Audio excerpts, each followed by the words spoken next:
Ustedes son hijos e hijas de Dios, hijos del convenio y edificadores del reino. No tienen que esperar hasta tener cierta edad para cumplir con su responsabilidad de colaborar en la obra de salvación de la familia humana. Ustedes tienen los dedos amaestrados para textear y tuitear, para acelerar la obra del Señor, y no solo para comunicarse con sus amigos.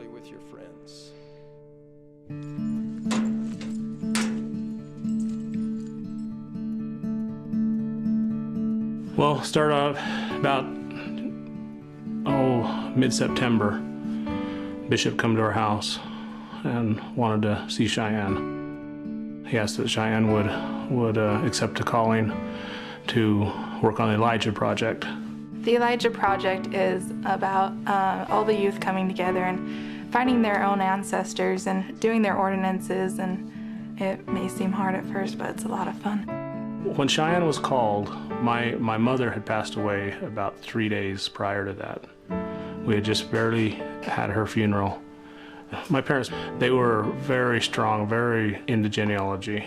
So no sooner did the bishop leave, Cheyenne went straight to her grandfather that had just, had just lost his wife. And that kind of lifted his spirits. That was something that he was very excited for. Matter of fact, the first excursion to the temple, we took all the youth, and I remember when we pulled up that morning, and immediately he came out and wanted to know how it went. So we told him we did over 200 names, Dad.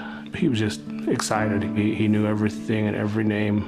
He was constantly on the computer. He never took a break, even until he passed away.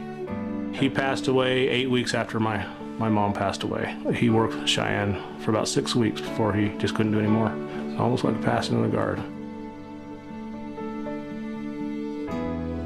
After my grandparents passed away, I wanted to kind of carry on their work.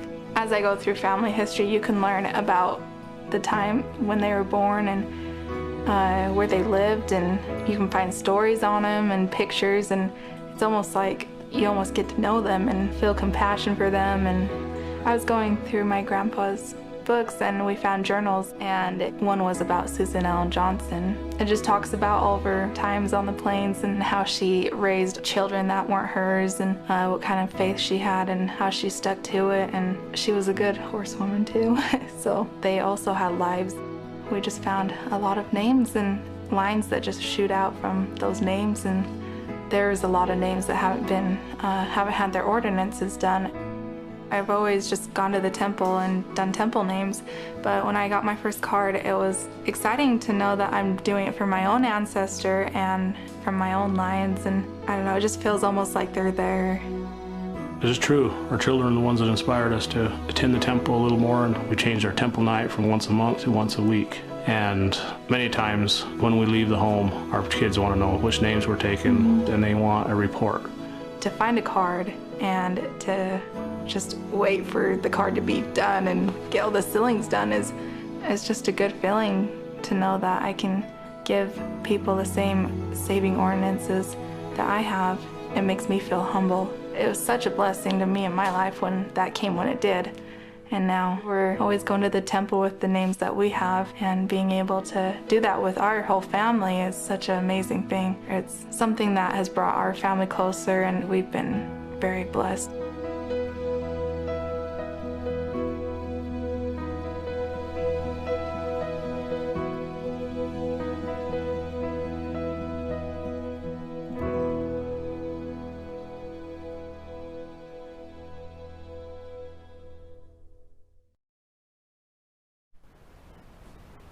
Estimados hermanos, bienvenidos a la clase de la escuela dominical correspondiente a la semana del 30 de agosto al 5 de septiembre. Nuestra clase se titula Para la salvación de Sion, y vamos a estudiar las secciones 94 al 97 de doctrina y convenios. Tenemos, hermanos, en esta lección algunas cosas que recordaremos y que puntualizaremos mucho. Entre estas cosas tenemos que en el templo Dios bendice a su pueblo. Vamos a hablar hoy un poco acerca de ese trocito de cielo que nosotros tenemos aquí en la tierra, que es gran bendición, ¿verdad, hermanos? Los templos. Vamos a hablar un poquito acerca de ellos. También de que podemos ser aceptados por el Señor, tal cual como el Señor nos lo indica en las escrituras que vamos a estar leyendo. Y vamos a ver cómo podemos ser aceptados por el Señor. También que Sión es los puros de corazón, como lo dice el Señor también en alguno de los versículos que vamos a estudiar. Vamos entonces a comenzar con la sección 94, hablando un poco, como hacemos siempre, de cuál era el entorno histórico que estaba ocurriendo. Si nos ponemos a pensar, hermanos, hemos hablado mucho de toda esa organización que se estaba dando en Kirtland, en Ohio, también la que se estaba dando en Missouri. Recordemos que cuando el profeta José Smith viajó con otros hermanos hacia esas tierras, porque el Señor les indicó que era allí donde se iba a establecer a Sion, recordemos que muchos hermanos, cuando vieron esas tierras como despobladas, sin desarrollo, pensaron que se trataba de un error, que no podía ser que allí se fuera a establecer Sion. Incluso se presentaron diversas contenciones, algunos hermanos contradecían las palabras del profeta. Recordemos que de eso hablamos en otras secciones. Muy bien. Ahora ya era muy distinto lo que estaba ocurriendo en Missouri. Ahora ya había pasado tiempo, había muchos hermanos que estaban ya en esas tierras, estaban sobre todo en el condado de Jackson. Mientras estaban allí fue transcurriendo el tiempo y los santos, debido a las bendiciones del Señor y a esa organización tan perfecta que tiene el Señor en todos sus asuntos, fueron progresando. Ya no era esa tierra inhóspita, ya no era esa tierra sin desarrollo. Ya era todo muy distinto. Los santos habían logrado poner en funcionamiento sus vidas allí y alcanzar también algún progreso, lo cual los hizo destacar muchísimo. Y al irse multiplicando en números, eso provocó que se empezaran a suceder las persecuciones, las dificultades, las agresiones, porque había como cierto celo en el desarrollo que estaban dando allí los santos. Se pensaba que a lo mejor ellos, al crecer en números y a estar progresando tanto, iban a terminar gobernando toda esa región. Y comenzaron a organizarse los populachos, como leemos muchas veces en la historia, a organizarse en grupos para perseguir y para atacar a los miembros de la iglesia. Y entre esos grupos, hermanos, no pensemos que había gente salvaje que únicamente iba a golpear y asesinar. En esos grupos de populachos habían personas muy preparadas, personas del gobierno, habían abogados, incluso miembros de clérigos, que celosos del progreso que estaban teniendo los santos buscaban destruirlos, por lo cual se intensificaron las persecuciones y las dificultades. Recordemos que en las clases anteriores hemos hablado que los santos estaban viviendo una etapa de mucho gozo, en el sentido de que se cumplía el tercer año de haberse reorganizado la iglesia, de haberse restaurado el evangelio. Se dio una conferencia general muy especial y muy hermosa. Se puso en funcionamiento la escuela de profetas y se recibió muchísimas revelaciones e información importantísima para la edificación del reino de Dios y el fortalecimiento de la vida de todos los santos. Pero también mencionamos que las dificultades se presentaban, que había miembros que estaban cayendo en la apostasía y que también las persecuciones se comenzaban a intensificar, que es lo que acabamos de decir. Muy bien. Recordemos también que habíamos mencionado que el Señor se había disgustado con los santos porque él había dado un mandato que era construir un templo, construir su casa. Y ese mandato no se había llevado a efecto. Se había un poco dejado, por decirlo de alguna manera, se había un poco relajado ese mandato en el sentido de que no se operaba en prontitud para cumplir con lo que el Señor había pedido. Tenemos que entonces, el mismo día que se recibió la sección 93 de Doctrinas y Convenios que estudiamos la semana pasada, se recibió otra revelación, que es la que se encuentra en la sección 94. Los santos se estaban organizando y se reunieron en una asamblea muy especial junto con el profeta José Smith para elegir un comité que se iba a encargar de lo que eran las construcciones para el establecimiento de Sion. Ellos debían encargarse de todos los asuntos concernientes a ellos. Tenemos que en la cabecera de la sección 94 nos dice quiénes integraban ese comité, y eran Hiram Smith, Reinhold Cameron y Jared Carter.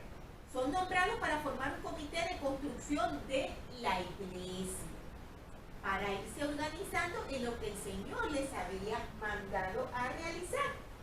Tenemos entonces que el Señor no solamente mandó a los santos a que hicieran un templo, Él les dio las especificaciones exactas, incluso de las medidas que debían utilizar.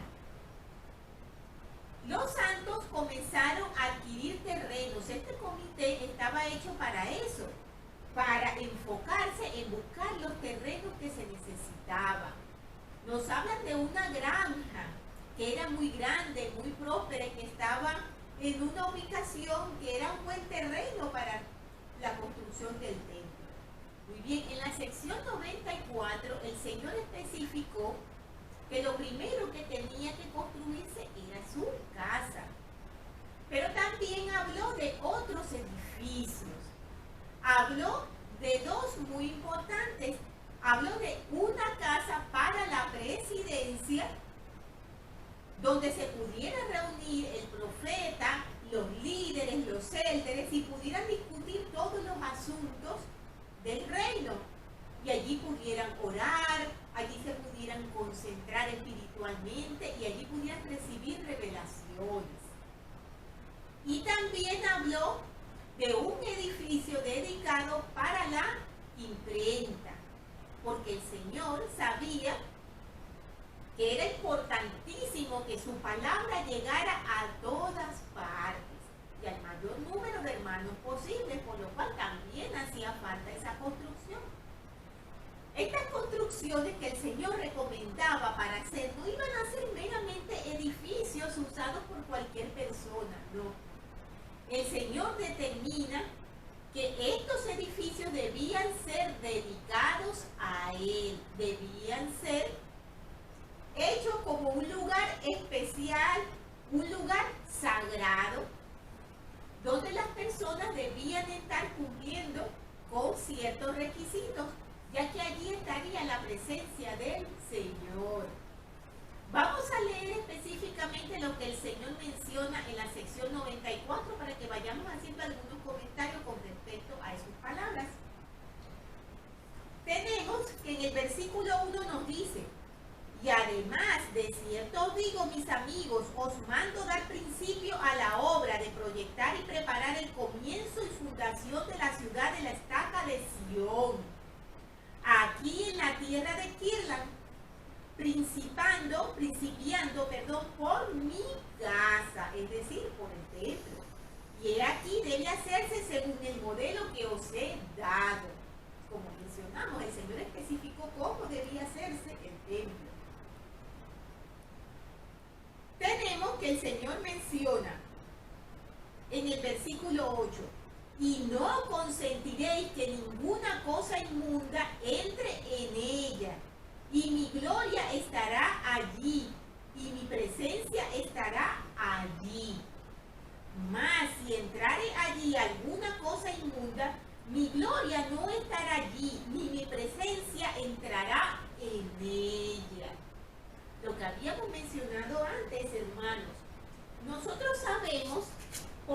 experiencia que entrar en el templo del Señor requiere que nosotros cumplamos ciertos requisitos, ¿verdad? Necesitamos tener una recomendación para ir al templo.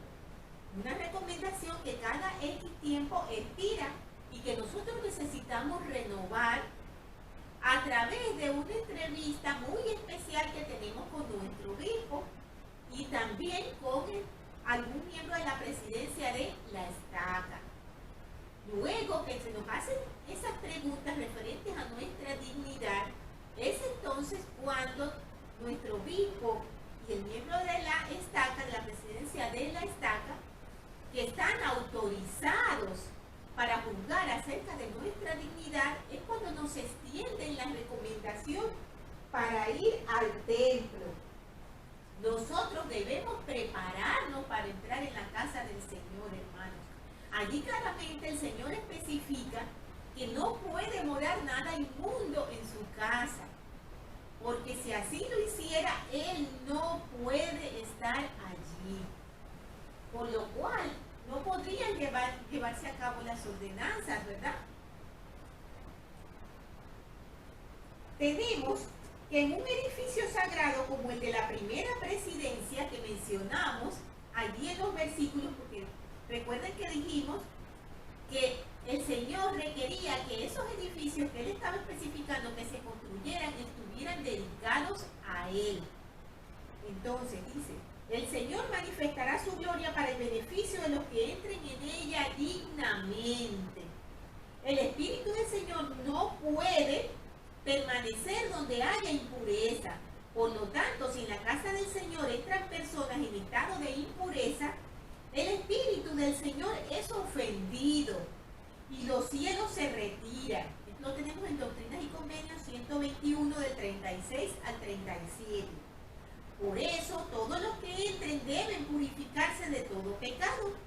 Así como este principio se aplicaba a las casas de las que se habla en esta revelación, se aplicó en la misma forma al templo de Kirtland, que se edificó posteriormente.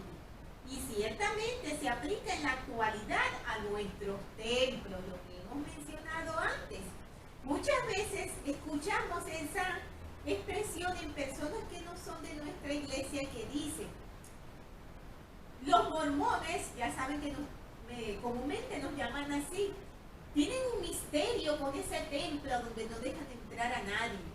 Ellos guardan allí algo secreto, algo oculto. No se trata de ningún secreto ni de algo oculto, hermanos. Ya vemos que el Señor lo dice directamente. No es oculto, no es secreto, es sagrado. Y para entrar allí nosotros debemos estar preparados espiritualmente. Estar purificados para poder entrar a ese lugar sagrado. Es por eso que necesitamos tener una recomendación para el templo para poder entrar allí. Así como este principio se aplica, en esta revelación se aplicó también en el templo de Kirtland, como decíamos, y se aplica hoy en día en nuestros templos. Uno de los propósitos de que sea necesaria una recomendación para ir al templo es asegurarse de que los que entren allí sean dignos, a fin de que no se profane la casa del Señor y de que su espíritu no se sienta restringido ni inhibido de hacerse presente. Recordemos que en la presencia del Señor no puede morar nada inmundo, hermanos. Por eso nos hablan tanto de esa preparación que necesitamos para ir al templo. Tenemos también que nos mencionan varias cosas allí.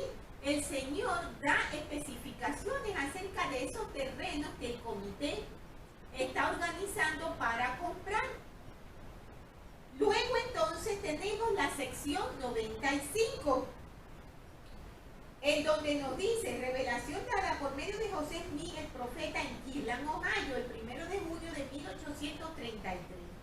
Esta revelación es una continuación de las instrucciones divinas de edificar una casa de adoración e instrucción, es decir, la casa del Señor. Entonces nos dice en el primer versículo, de cierto,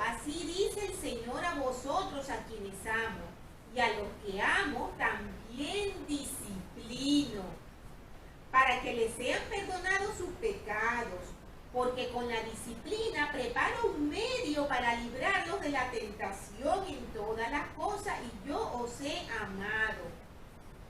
Es necesario pues que seáis disciplinados y quedéis reprendidos delante de mi faz. La disciplina, hermanos, es algo realmente necesario.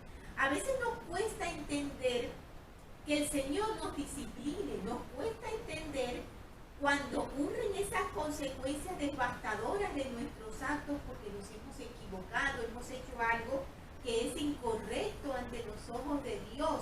Y nos cuesta entenderlo y vemos al Señor como nuestro castigador, como un personaje sin piedad que nos azota y nos hace infelices y nos hace sufrir.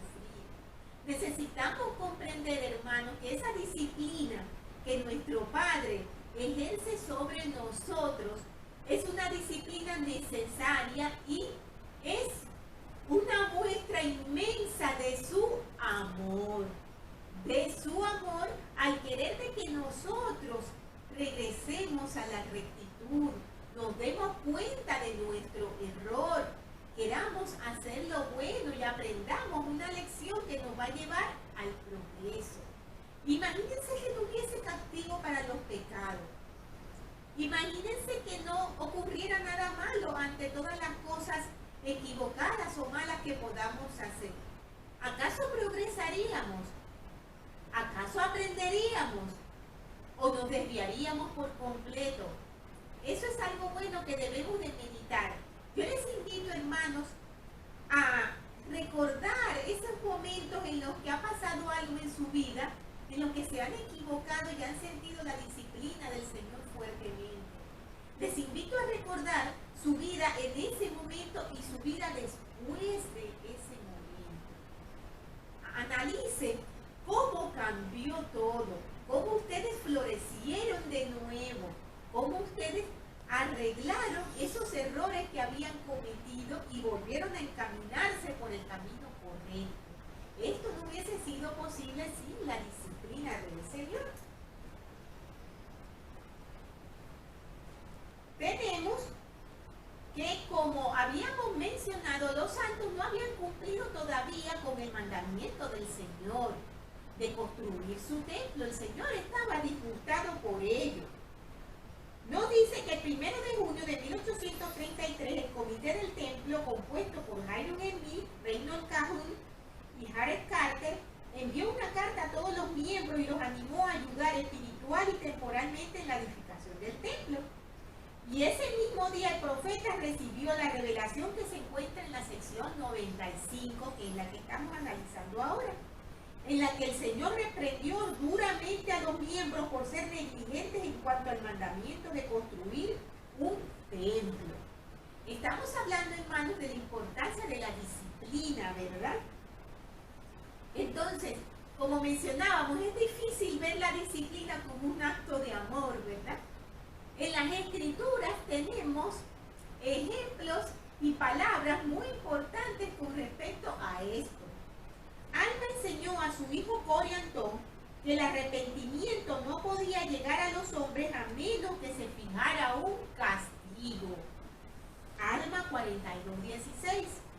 Si una persona ama a otra en el sentido más elevado del vocablo amor, se interesa profundamente por el bienestar eterno, así como temporal del ser amado. Y es así. Y si es así, recordarán que el amor indica que se aplique un castigo adecuado por la transgresión, pues sin el castigo no se podrá conducir a la persona al arrepentimiento. El presidente Spencer W. Kimball habló unas palabras con respecto a este tema de la disciplina muy fuerte, y él aconsejó a los líderes del sacerdocio sobre la forma en que debían tratar a las personas que caían en transgresión. Él tenía un temor de que ocurriera algo que no debe ocurrir y que resulta lógico entre nosotros, ¿verdad, hermanos?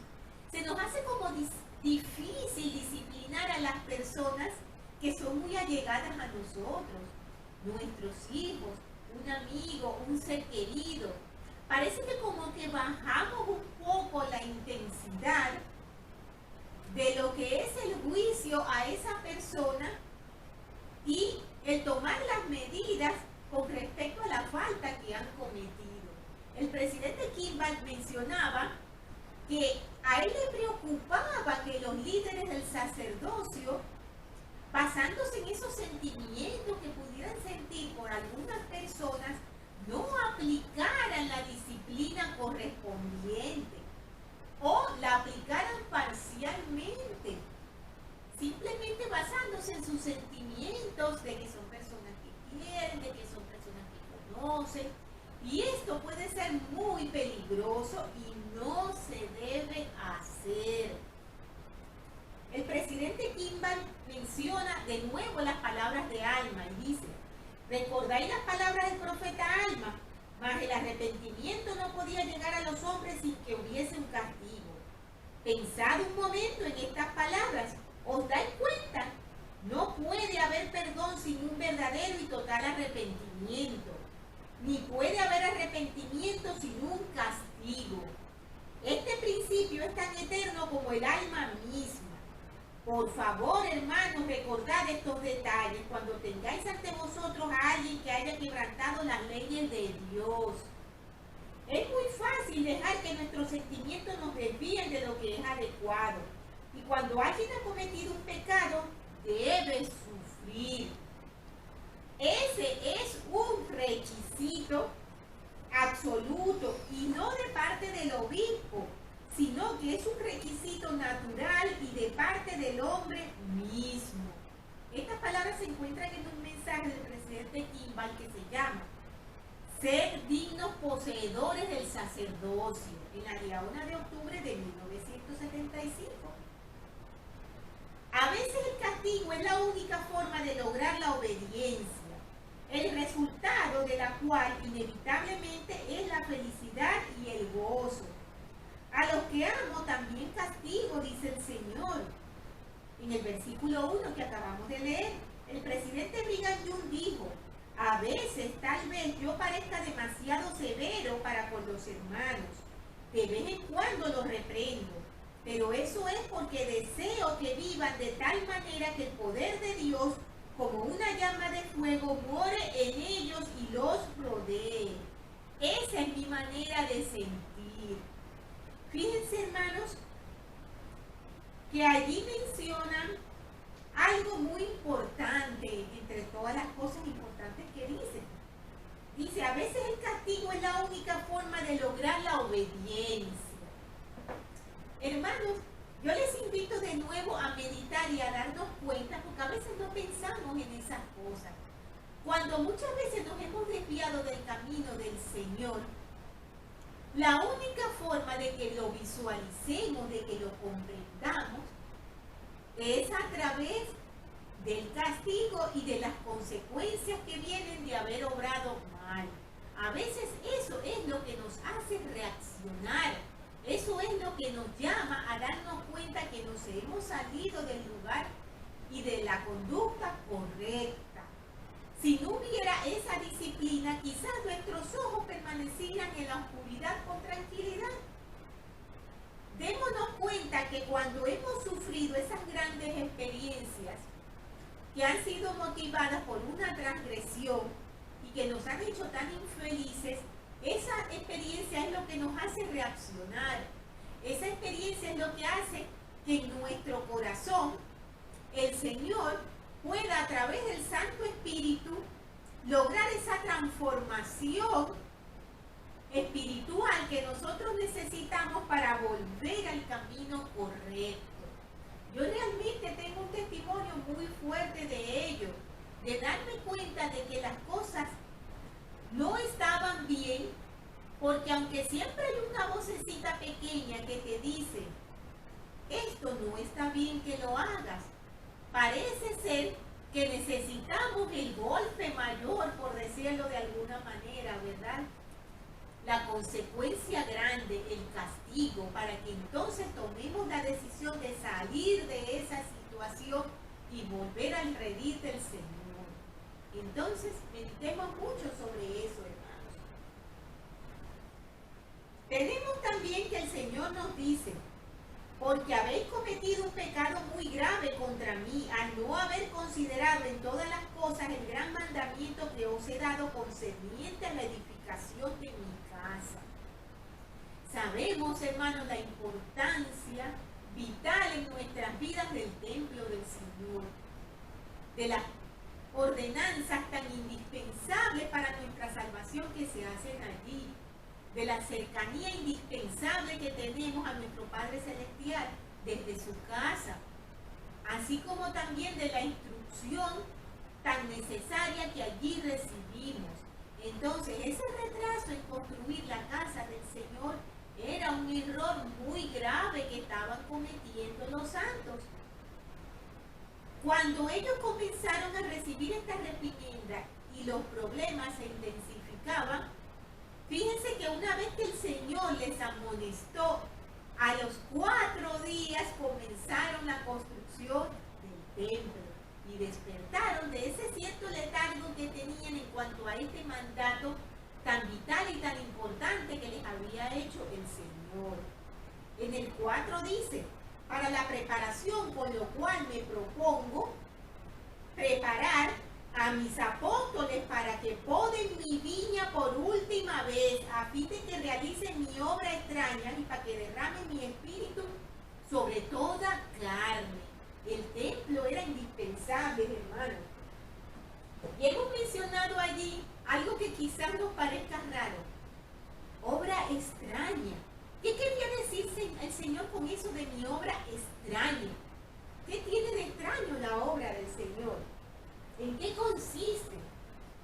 Tenemos que esa expresión citada se ha tomado del profeta Isaías. La tenemos en Isaías 28, 21, 22, donde el pasaje que se refiere al hecho de que Dios lucharía contra su propio pueblo por causa de la condición de apostasía. Pero en esta dispensación nuestro Señor debía efectuar una obra igualmente extraña, revelando su maravilloso plan de salvación y haciendo la guerra a una iglesia apóstata que alardea de su íntima relación con Dios. Realmente es extraño, ¿verdad, hermanos? Que el Señor tenga que luchar con nosotros mismos, que somos los miembros de su iglesia, para que nosotros escuchemos su mandato, para que nosotros seamos obedientes. En ese momento él estaba en espera de que los santos construyeran aquella casa en la que sus mensajeros debían recibir preparación para esa guerra extraña y ser investidos con poder de lo alto, como dice el versículo 8. No es de sorprenderse que los haya reprendido por esa demora. Era algo muy importante, indispensable, y no se había hecho. Y entonces nos dice el Señor en el 5, mas he aquí de cierto os digo que hay entre vosotros muchos que han sido ordenados, a quienes he llamado, pero pocos de ellos son escogidos. Los que no son escogidos han cometido un pecado muy grave, pues andan en tinieblas al mediodía. ¿Qué quiere decir el Señor en tinieblas al mediodía? Están rodeados de la luz del Evangelio restaurado y sin embargo ellos andan en oscuridad. Ellos no están obedeciendo, no están haciendo lo que necesitan hacer. El Señor les ha llamado a través de revelación, el Señor les ha indicado lo que tienen que hacer y han sido puestos a trabajar en la viña del Señor con un llamamiento, pero no han cumplido con lo que tienen que hacer. Han sido llamados, mas no son escogidos porque no cumplen con lo que deben hacer. Eso nos ayuda, hermanos, a entender lo importante que es cumplir con nuestros llamamientos y con las cosas que el Señor nos ha llamado a hacer en la edificación de su reino, hermanos. Porque somos llamados, pero por el solo hecho de ser llamados no somos escogidos. Seremos escogidos si hacemos lo que el Señor nos mande. Seremos escogidos si magnificamos nuestro llamamiento, si nos esforzamos en hacer con todo nuestro corazón todo lo que nos sea posible por la edificación del reino de Dios. Hay unas escrituras con respecto a ello que quería mencionar. En Mateo 20:16 nos dice: así los primeros serán postreros y los postreros primeros, porque muchos son los llamados, pero pocos los escogidos. En Doctrinas y Convenios 105, del 35 al 37 dice: hubo un día para llamar, pero ha llegado la hora de que haya un día para escoger, y escójase a los que son dignos. Y le será manifestado a mi siervo por la voz del Espíritu quiénes son los escogidos y serán santificados. Y si obedecen el consejo que reciben, tendrán el poder de hacer todas las cosas que atañen a Sión después de muchos días.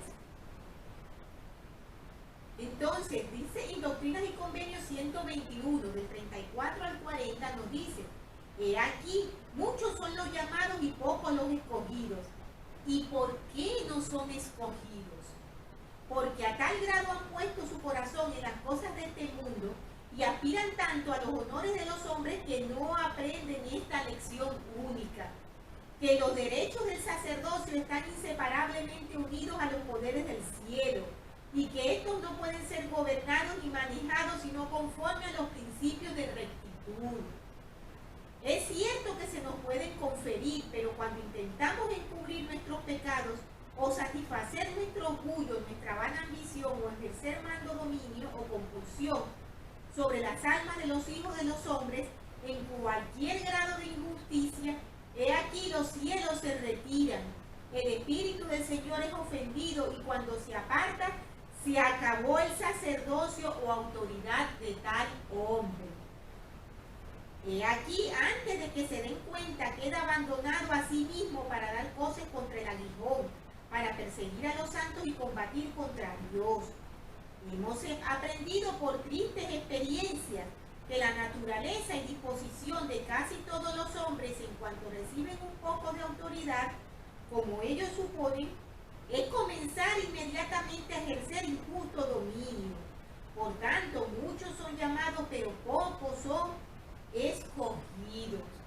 Hermanos, yo les invito a meditar, muy importante, acerca de su llamamiento y de las cosas que son llamadas a hacer en la edificación del reino. Muchas veces nos tomamos a la ligera y pensamos que es como una actividad recreativa. Estoy participando en un grupo, estoy apoyando. Hermanos, es muchísimo más que eso. Es nuestra responsabilidad ante nuestro Padre Celestial.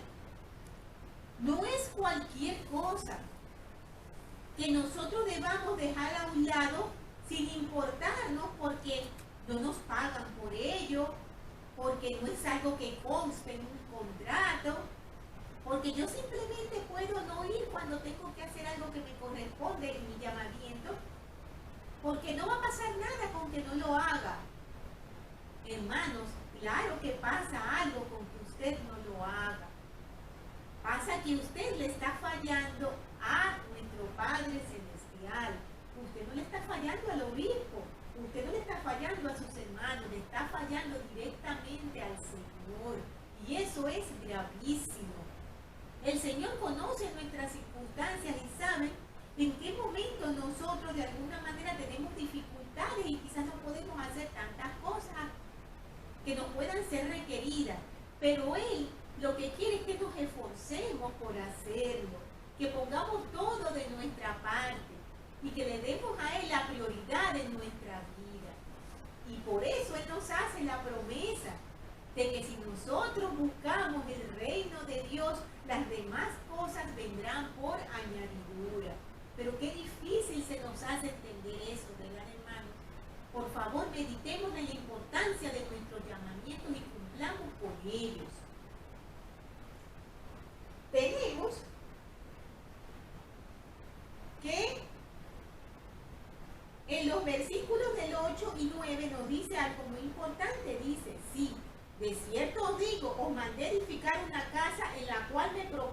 investir con poder de lo alto a lo que es escogido.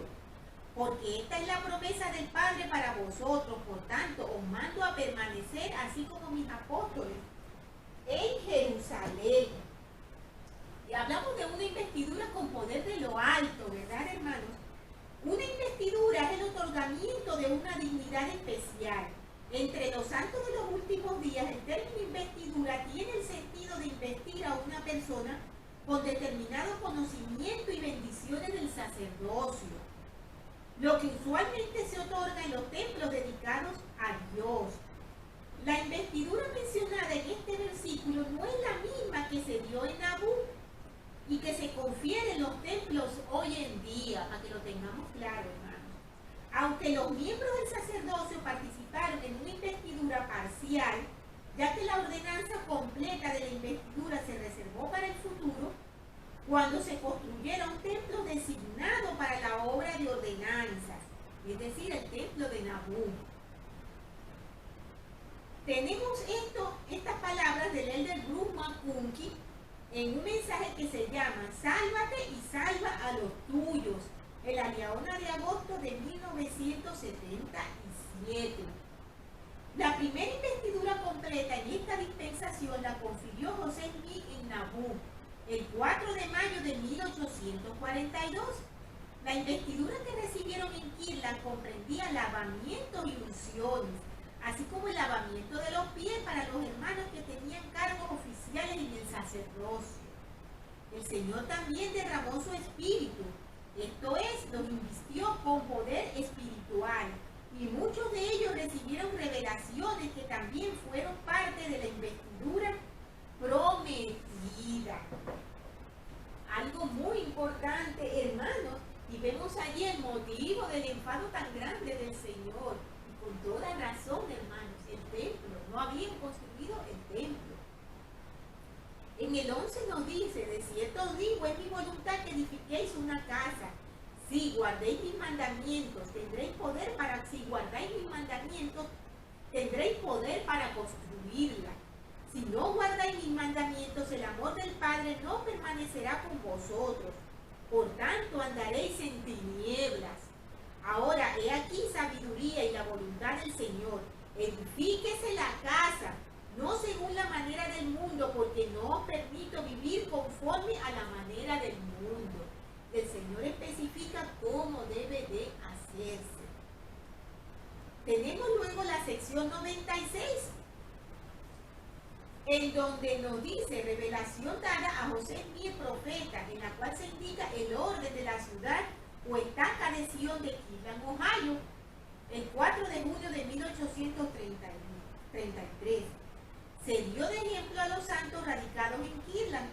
La ocasión fue una conferencia de sumos sacerdotes y el tema principal que se consideró fue la manera de disponer de los terrenos conocidos como la hacienda French.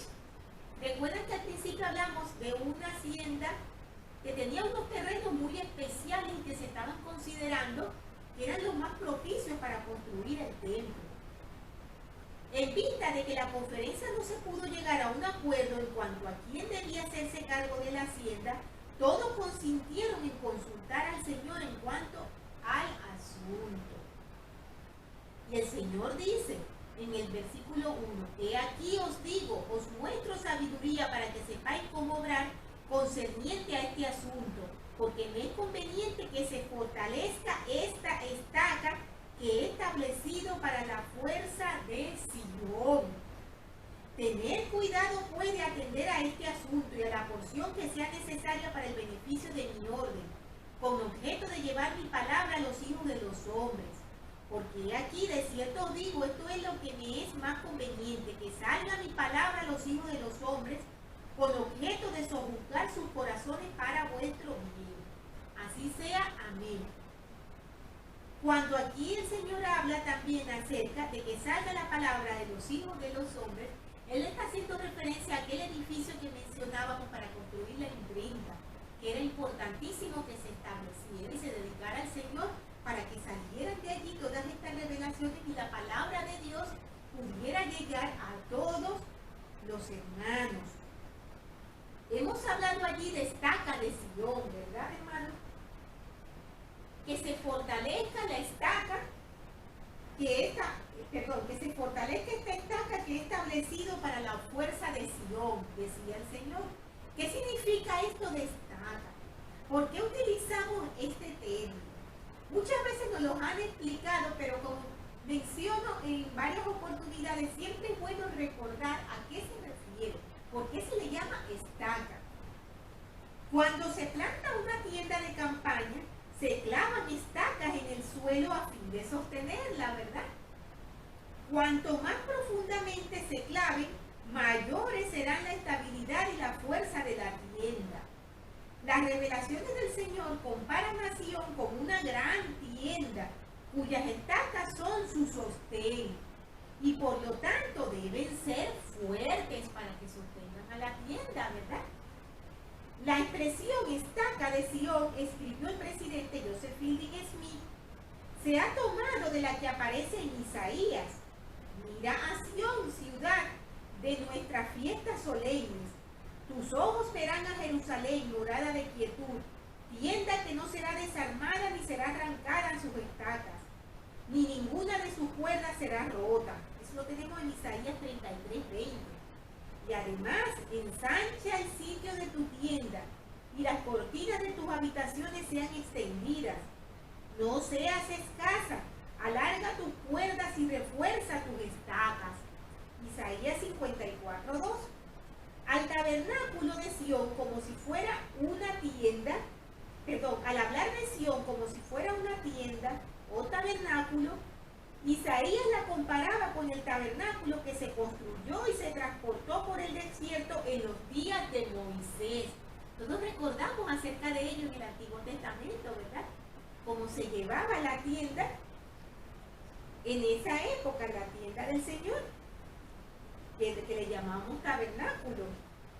Y bien, el Señor reveló que debían edificar Sion y rodearla de estacas que ayudarían a sujetarla y a mantenerla en su lugar.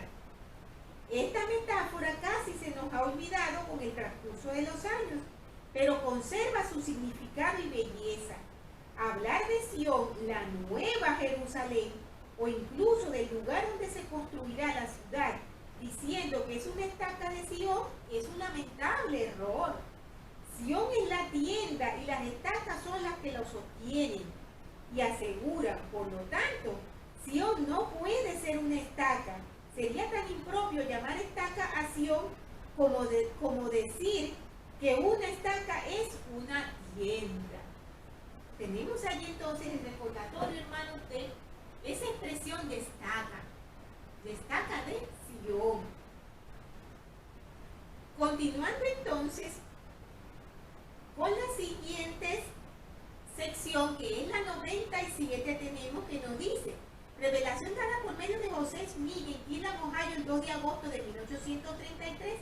Y esta revelación se refiere particularmente al asunto de los santos que se hallaban en Sion, en el condado de Jackson, Missouri. En respuesta a la petición del profeta al Señor de que les proporcionara información. En esos días los miembros de la iglesia establecidos en Missouri estaban pasando por una severa persecución. Y el 23 de julio de 1833 se les había obligado a firmar un acuerdo de salir del condado de Jackson. Recordemos al principio, hermanos, que hablábamos sobre esto, cómo las personas, los santos que estaban en Jackson, en Missouri, habían progresado mucho y habían levantado esos celos, esa envidia y esos malos sentimientos entre otras personas que no eran miembros de la iglesia y que se unían en esfuerzo para poder perseguir y obstaculizar la vida de los miembros, incluso haciéndoles firmar, como nos mencionan aquí, un acuerdo de salir del condado de Jackson. Tenemos que se dieron varios sucesos bien lamentables durante esa época. La imprenta que pertenecía a William Phelps quedó destruida. Muchos de los miembros se vieron arrastrados fuera de sus hogares. A Edward Patrick, recordemos, el obispo, y Charles Allen los pintaron con brea y los emplumaron en la plaza pública de Independence, Missouri. El 6 de agosto de 1833. El profeta, ignorando lo que había ocurrido, envió una carta a los líderes de la iglesia en Missouri en respuesta a las preguntas concernientes a la escuela de Sion. Y esa carta contenía lo que es ahora la sección 97 de Doctrinas y Convenios, que se había recibido el 2 de agosto de 1833, en la que el Señor advertía a los habitantes de Sion que si no observaban sus mandamientos los visitaría con penosa aflicción, con pestilencia, con plagas, con espada, con venganza y con fuego devorador, como nos dice en Doctrinas y Convenios 97-26, más adelante de esta sección. También contenía la sección 98, que ya estudiaremos en la siguiente clase. Según se pudo ver, los santos no se arrepintieron sinceramente y la devastación prometida se produjo a principios de noviembre de 1833. Vamos a ver entonces de qué nos habla el Señor en esta sección. Entonces nos dice: os hablo con mi voz, que es la voz de mi espíritu, para mostraros mi voluntad concerniente a los hermanos en la tierra de Sion. Nos dice en el versículo 1, muchos de los cuales son verdaderamente humildes y procuran diligentemente adquirir sabiduría y hallar la verdad.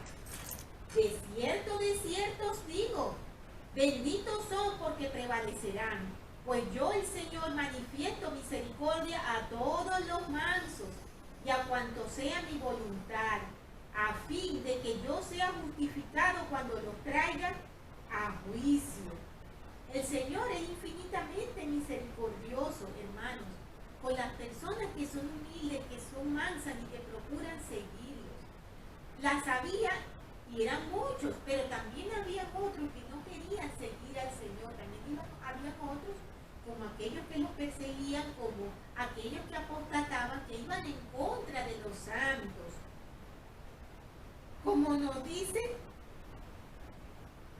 en Mateo 5:5, bienaventurados los mansos, porque ellos recibirán la tierra como heredad. Y en Mosías 3:19 nos dice: porque el hombre natural es enemigo de Dios, y lo ha sido desde la caída de Adán, y lo será para siempre jamás, a menos que se someta al influjo del Santo Espíritu y se despoje del hombre natural, y se haga santo por la expiación de Cristo el Señor, y se vuelva como un niño sumiso, manso, humilde, paciente, lleno de amor y dispuesto a someterse a cuanto el Señor juzgue conveniente, infligir sobre él, tal como un niño se somete a su padre. Es así como debemos ser, hermanos. En el versículo 3 nos dice: he aquí, concerniente a la escuela en Sion, os digo que yo, el Señor, estoy bien complacido con que exista una escuela en Sion, y también con mi siervo Parliprat, porque permanece en mí, y si persevera en mí, seguirá presidiendo la escuela en la tierra de Sion, hasta que yo le dé otro mandamiento.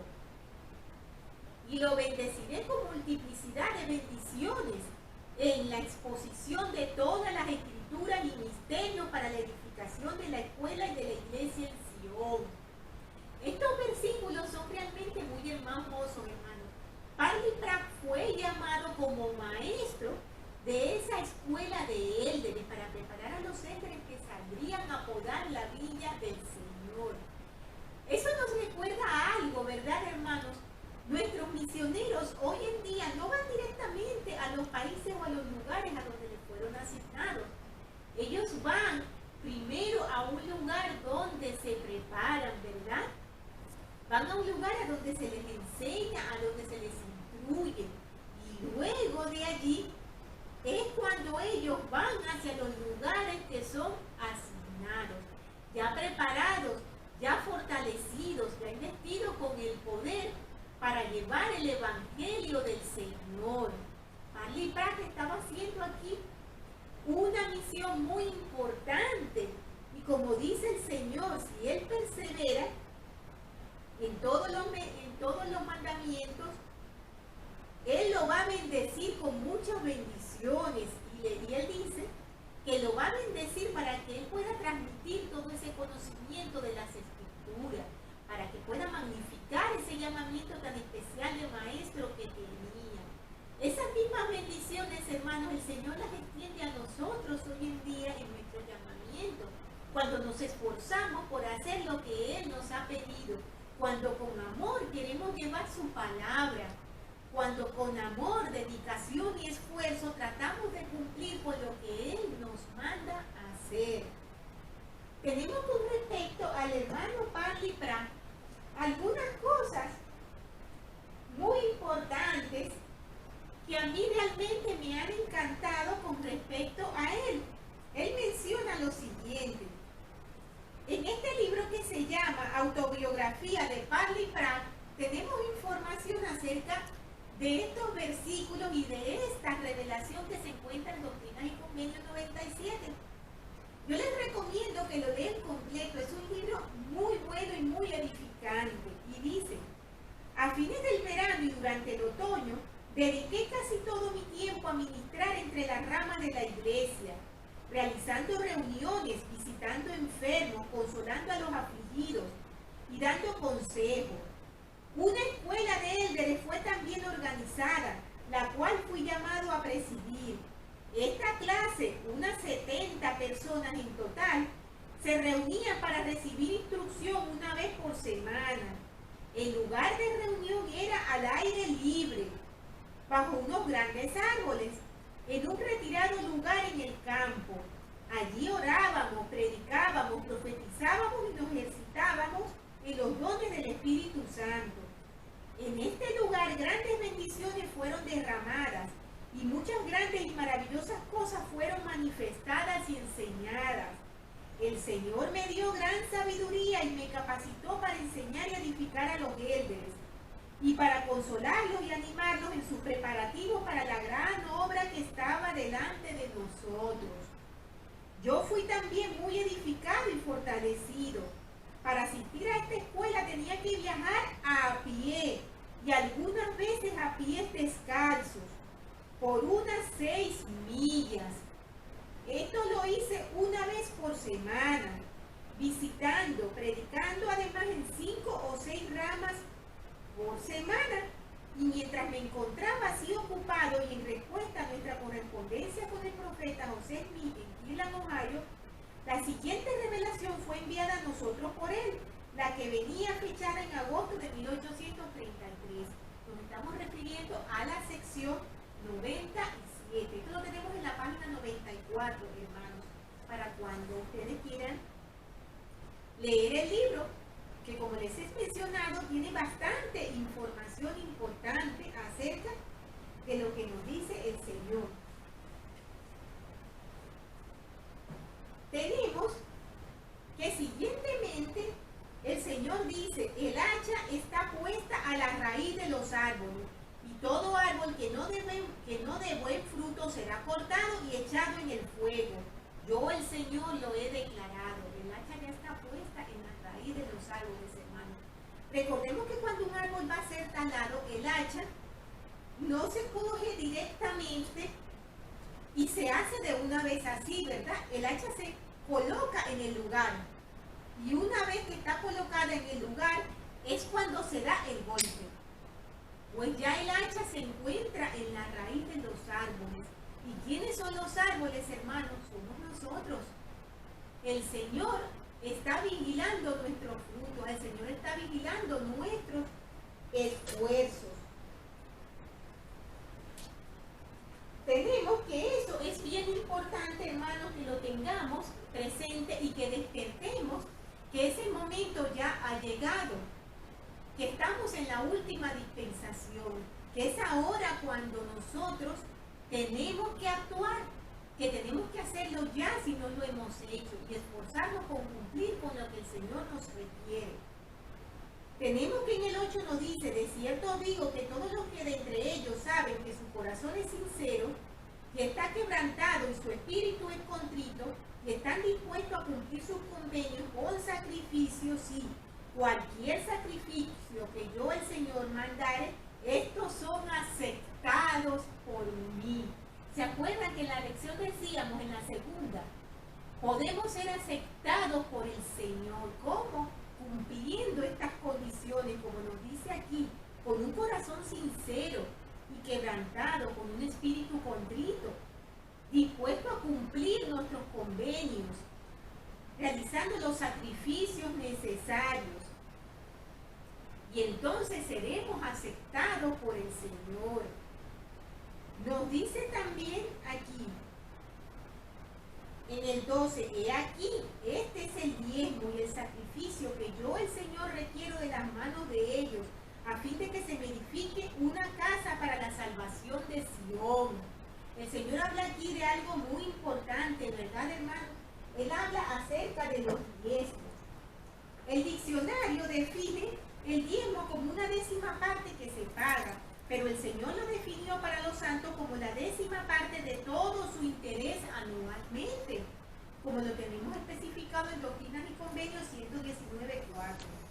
La revelación que aparece en la sección 97, anterior a la definición oficial que dio el Señor respecto a la ley del diezmo, iguala con el sacrificio, declarando que el sacrificio que harían para levantar un templo en Sion sería el diezmo, que yo, el Señor, requiero de las manos de ellos. Eso era así en aquel momento. Hoy día, sin embargo, el diezmo es la 10ª parte de la ganancia o ingreso anual, lo que nosotros aportamos en la iglesia, cumpliendo con el mandato del Señor. Hablando con exactitud, no hay tal cosa como un diezmo parcial. El diezmo es una 10ª parte, y a menos que el individuo contribuya con ese décimo, solo ha hecho una contribución al fondo de diezmo de la iglesia. Incorrectamente se emplea la expresión pagador parcial de diezmo con relación al que hace ese tipo de contribuciones. Una aclaración importante. Tenemos aquí en el 13, nos dice, un lugar de acción de gracias para todos los santos y un sitio de instrucción para todos aquellos que son llamados a la obra del ministerio en sus varios llamamientos y oficios, a fin de que se perfeccionen en el entendimiento de su ministerio, en teoría, en principio y en doctrina y en todas las cosas pertenecientes al reino de Dios sobre la tierra, las llaves del cual se os han conferido. Tenemos entonces, hermanos, que el templo es un lugar de instrucción, ¿verdad?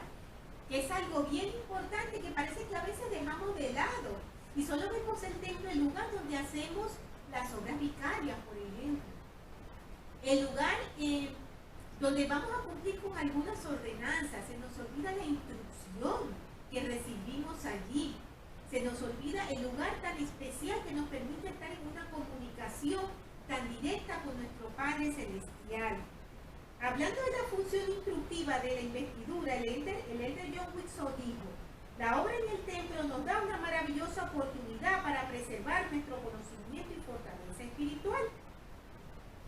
La extraordinaria perspectiva de la eternidad se presenta ante nosotros en los templos. Allí vemos el tiempo en su carácter infinito, sin límites de principio ni fin, y se nos presenta el plan de la vida eterna. Entonces veo más claramente mi lugar en el universo, mi lugar en los propósitos de Dios. Estoy más capacitado para comprender dónde me corresponde estar y mejor preparado para evaluar, sopesar y clasificar y organizar las tareas comunes y corrientes de mi vida, a fin de que las pequeñeces de la existencia no me opriman, ni me quiten la visión de las posibilidades más grandes que Dios nos ha dado. Eso me recuerda, hermanos, el consejo que nos dan las autoridades generales siempre y otros líderes, que nunca perdamos la perspectiva eterna, que a veces nos ahogamos, hermanos, y nos metemos por completo en el hoyo y en la oscuridad de las dificultades temporales y perdemos de vista la maravillosa eternidad, nuestras grandes bendiciones prometidas. El Señor considera que el templo es un lugar al que los santos van para que se perfeccionen en el entendimiento de su ministerio, en teoría, en principio y en doctrina, en todas las cosas pertenecientes al reino de Dios. Por esta razón, el templo es ciertamente un lugar de instrucción. Hermanos, muchas veces vamos al templo y no analizamos suficientemente en nuestro corazón lo que vamos a hacer en el templo. No analizamos la importancia real que tiene todo lo que estamos haciendo en el templo. Nos sentimos bien, nos sentimos gozosos, sabemos que es sagrado, pero estamos abarcando todo lo que necesitamos abarcar en esta maravillosa bendición, como nos dice en la primera lección, que en el templo Dios bendice a su pueblo? Podemos preguntarnos eso, y yo quiero mencionar unas palabras del Elder Dieter Uchtdorf. Eso se encuentra en este libro que se llama Templo, Temas del Templo, en el juramento y el convenio del sacerdocio, de Jeffrey Russell. Este libro también es muy bueno y contiene comentarios muy importantes y muy edificantes. Él menciona: ¿por qué participamos en las ordenanzas del templo? El presidente Uchtdorf ha expresado la preocupación de que algunas veces los miembros de la iglesia se centran en qué quiere el Señor que hagan y cómo podrían hacerlo, pero a veces olvidan el por qué.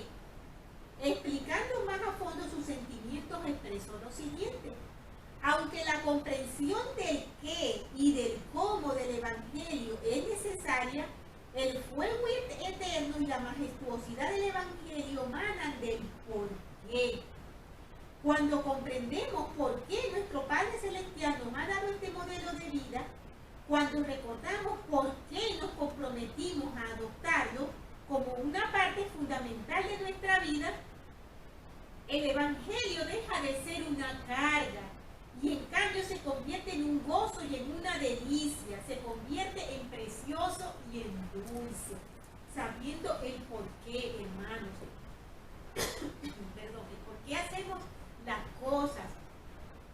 Recordemos que en otras lecciones hemos mencionado que el Señor quiere que le obedezcamos con amor, ¿verdad? Pero el Señor también quiere que le obedezcamos teniendo fe en Él y utilizando esa inteligencia y ese potencial que Él nos ha dado. Que hagamos las cosas comprendiendo el por qué las hacemos.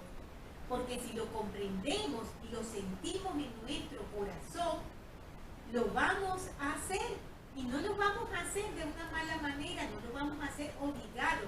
Lo vamos a hacer con amor y lo vamos a hacer con firmeza. Y eso nos va a permitir estar firmes e inquebrantables en nuestra fe.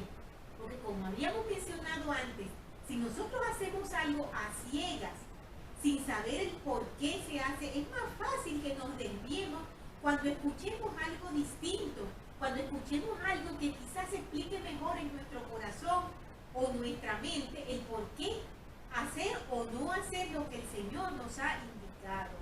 Entonces es muy importante el por qué lo hacemos. Continuando con los versículos, tenemos que dice en el 15: si mi pueblo me edifica una casa en el nombre del Señor y no permite que entre en ella ninguna cosa inmunda para profanarla, mi gloria descansará sobre ella. Sí, mi presencia estará allí, porque vendré a ella y todos los de corazón puro que allí entren verán a Dios.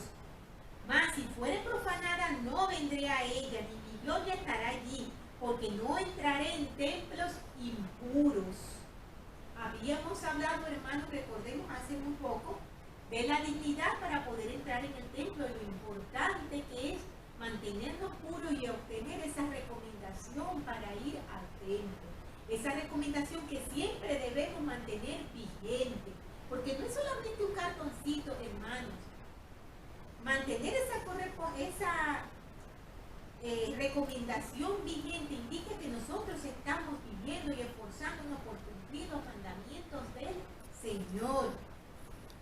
Y en el 18 dice: y ahora bien, he aquí, si Sión hace estas cosas, prosperará y se ensanchará y llegará a ser gloriosa en extremo y muy grande y muy terrible. Tenemos que en Doctrina y Convenios 90:24 nos dice: escudriñad diligentemente, orad siempre, ser creyentes, y todas las cosas obrarán juntamente para vuestro bien, si andáis en la rectitud y recordáis el convenio que habéis hecho el uno con el otro.